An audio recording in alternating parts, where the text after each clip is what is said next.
All right, we are back with a new video, and today we'll be updating the Amazing Race 33 Power Rankings following episode 5. And now I know this episode is coming out a bit later than usual. A lot of that is because of Australian Survivor starting up and me coming out with the preseason power rankings for that.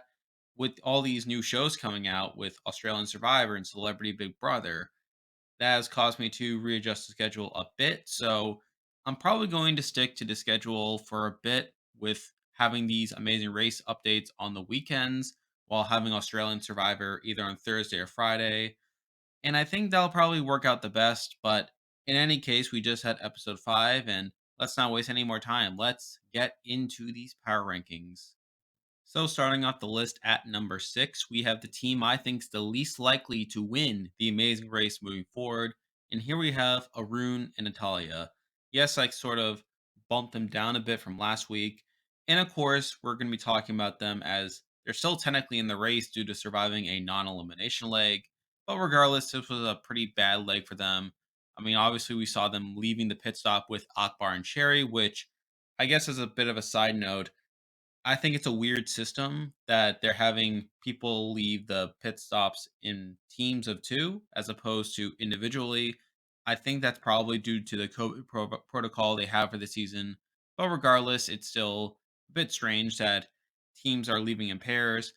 But regardless, we see Aruna and Natalia have a lot of trouble like navigating uh throughout the leg. I mean, they get lost on the way to the roadblock. They're the last to get there, last to finish. I mean, although a lot of that is due to the format of the roadblock. I mean, from there, Arun is upset. We really see both of them getting upset at each other for navigation purposes and really falling far behind. And I think it's pretty obvious from the episode that they were very far behind, way beyond behind the rest of the teams, didn't really have any shot of catching up, and we see them finishing last on the leg. However, they are obviously saved by it being a non elimination leg. And obviously, with this new format, they're probably not going to be as far behind as they might have been before. But even still, I don't feel as confident about them anymore. I feel like at this point in the season that they've really demonstrated themselves to have a lot of trouble across most legs where we obviously see them struggle a lot with navigation. They tend to get lost quite a bit. They struggle a bit on tasks as well. I mean, we didn't really see that as much in this episode, but still, I mean, they're clearly in the back of the pack, and I don't really see much of a path for them to really get forward into the game. I mean, yeah, you could say there's an underdog narrative going on, but even then, I don't really feel like that was focused on in this episode.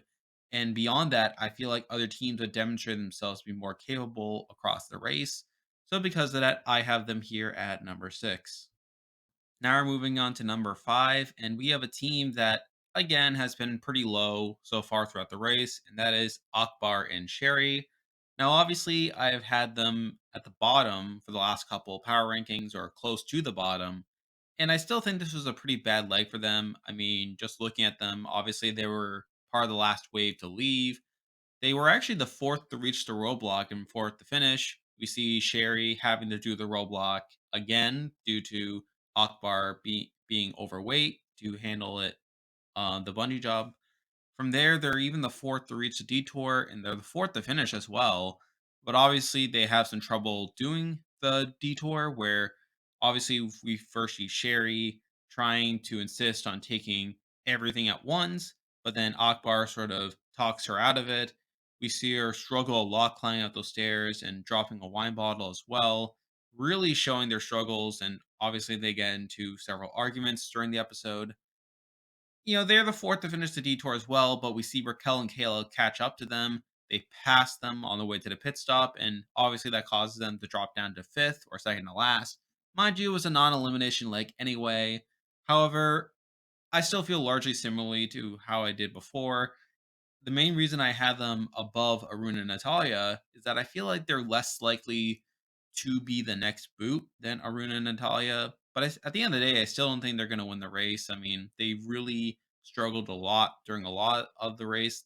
I don't think they've had many strong legs so far, and I don't think there's any indication that they are going to get that good of a leg moving forward.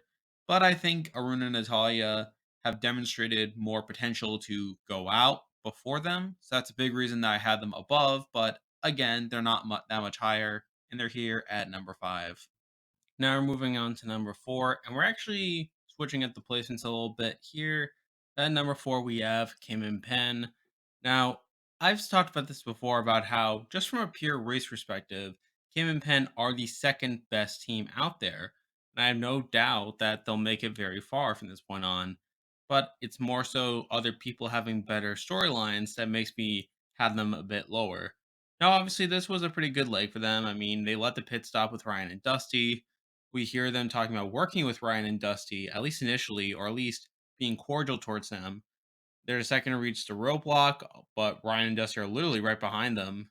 I mean, technically, they even get there first, but they obviously choose to settle it by a rock, paper, scissors match where Ryan and Dusty obviously win. So, therefore, they fall to second place as a result. They're shown getting a bit lost on the way to the detour, but they're ultimately third to reach it, and they obviously choose the bartender one. They're the third to finish, and they finish third on the leg. So, like I said, I feel like they've demonstrated themselves to be pretty consistent on the race so far. They're the second best team out there from a pure race perspective, and I think they'll have a they have a very good shot of making it to the final leg. However, I feel like it's just that other teams have better storylines set up moving forward to where I have them here at number four. Now we're moving on to number three, and I actually decided to move this team up a spot from where they were last week. And I thought about it a little bit and over whether I think this will be sustainable or not, but I decided to have Lulu and Lala here at number three. Now, the thing about them is obviously I've talked about them having a bit of a storyline of them being underdogs throughout the season. And I feel like they have gotten relatively consistent screen time throughout, but obviously I feel like they've also been doing relatively well on the race. I mean, if we're just talking about this leg, I mean, they got a second place finish on this leg. They got a confessional talking about learning to listening to each other. They're the third to reach the roadblock, third to finish. They're the second to reach the detour, partly due to other teams getting lost along the way. I believe they're one of the few teams to choose the sausage detour as well. They get a confessional talking about their grandma, which is pretty good on its own. They're the second to finish the detour, and they get a second place finish on the leg. So I feel like what's really convincing me about them more and more is that they are still getting relatively consistent screen time and a lot of personal content. I mean, this is obviously the second episode now that they're talking about their grandma who died of COVID. And I thought about whether I should reward them more for that or not. I mean, obviously, they talked about it last episode, and a part of me thought that it could have just been due to the fact that it was the first episode after the break. However, the fact that they got to talk about it again in this episode gives me a bit more confidence. But I feel like what ultimately caused them to move up a spot is that in addition to getting all this personal content, they also are performing well in the race. I mean, I can't ignore the fact that they have a second place finish now under their belt, and they've gotten better on each leg they've done. I mean, they went from last place at the beginning. They got seventh place on the first leg, third leg, and they got fourth place on the previous leg. Now they're getting second place here. I feel like they've been doing better these last couple legs, which makes me think they are a more serious team. Now, I don't know if they're actually going to win or not. I mean, even with all the stuff going for them, I still question whether they'll be able to last or whether they'll ultimately run into a roadblock along the way. However, I feel like with all the things going for them, I feel like it's about time I reflected that and moved them up a spot. So I had them here at number three. Now we're moving on to number two, and I actually consider moving the team down a bit from last week. I mean, they obviously had a pretty bad leg here, and while I still consider them pretty good contenders, I mean, it still wasn't a good look for them. And here we have Raquel and Kayla here at number two. Now, Raquel and Cayla have been pretty weird. I mean, you would think they would be the strong team. I mean, and to be fair, they had a strong start to the race. But I feel like these last couple legs have been kind of rocky for them, where, yes, they had a third place finish the last leg, but they had a sixth place finish on a third leg. And obviously, here they were fourth place and they could have been second to last, but obviously they were able to jump up at the last second. But if we're just talking about for this week, I mean, obviously they got a confessional at the beginning talking about not rushing things and taking it slow, which obviously leads to them getting lost, both on the way to the roadblock, but even again on the way to the detour. I mean, it's sort of ridiculous how they were cutting to them, sort of laughing about the situation. So I don't think it was too negative in that they were approaching it kind of taking it in stride. However, at the end of the day, like they were still getting lost both on the way there. Um, Obviously, placement wise, they weren't great either, where they were the fifth to reach the roadblock, fifth to finish. They were the fifth to reach the detour as well. They chose the sausage one. They did all right on it. I mean, they were ultimately the fifth to finish, so they didn't fall too far behind. And then obviously on the way to the pit stop, they were able to catch up to Akbar and Sheri, pass them, and through that, like kind of steal a fourth place finish as a result. So obviously this wasn't that great of a leg for them. They are kind of leaning towards the back of the pack at this time. And it's sort of weird because like obviously this wasn't the best episode for them. And with Lulu and Lala moving up, I actually considered putting them down. However, I still feel like they're in it. I mean, obviously this wasn't that great of an episode for them, but obviously they can still have a bounce back. But I think this next week will be really important for them in that I'll be curious to see how they do alongside Lulu and Lala.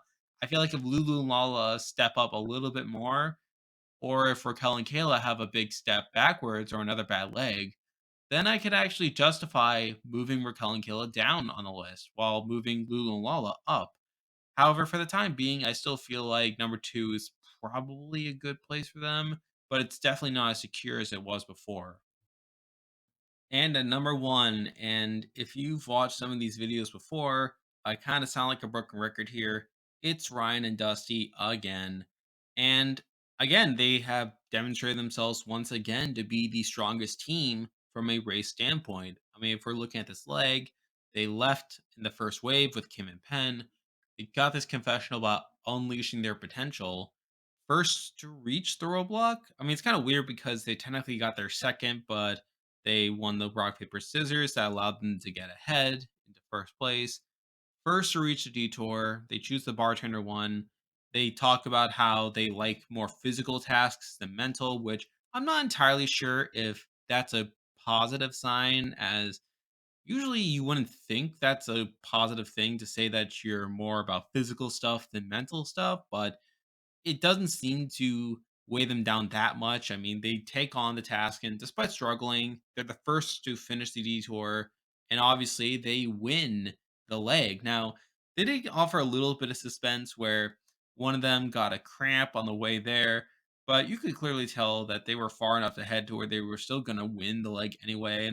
And yeah, that's their third win of the race, and it's their second in a row. They've been a pretty dominant team up to this point in the race, and with the way things are going, I don't see them slowing down anytime soon. I mean, it would take a pretty big collapse for them to fall towards the back of the pack, but even then, I feel like they demonstrated themselves to be strong enough in these different tasks to where they'll probably bounce back. I mean, they're the strongest team on the race so far, and I feel like they've gotten enough content to where I don't think we're supposed to be rooting against them. I mean, there's some questionable stuff here or there, but I still feel like they're the strongest team on the race, and I wouldn't be surprised if they continued to be a dominant force moving forward. And because of that, I still consider them the most likely team to win. Amazing Race 33. And there we go. That will do it for this week's installment of the Amazing Race 33 Power Rankings. If you enjoyed this content, be sure to like and subscribe. And as I mentioned at the beginning, there's a lot of new shows coming out. I mean, obviously, Australian Survivor's coming out next week. Celebrity Big Brother 3 is coming out next week as well. Obviously, Amazing Race is continuing, so I'll be sure to cover those shows. Survivor 42 is coming out soon. So obviously, I'm getting pretty excited for that. Obviously, there's a lot of great stuff coming for this channel moving forward, but for now, that is the video. See ya.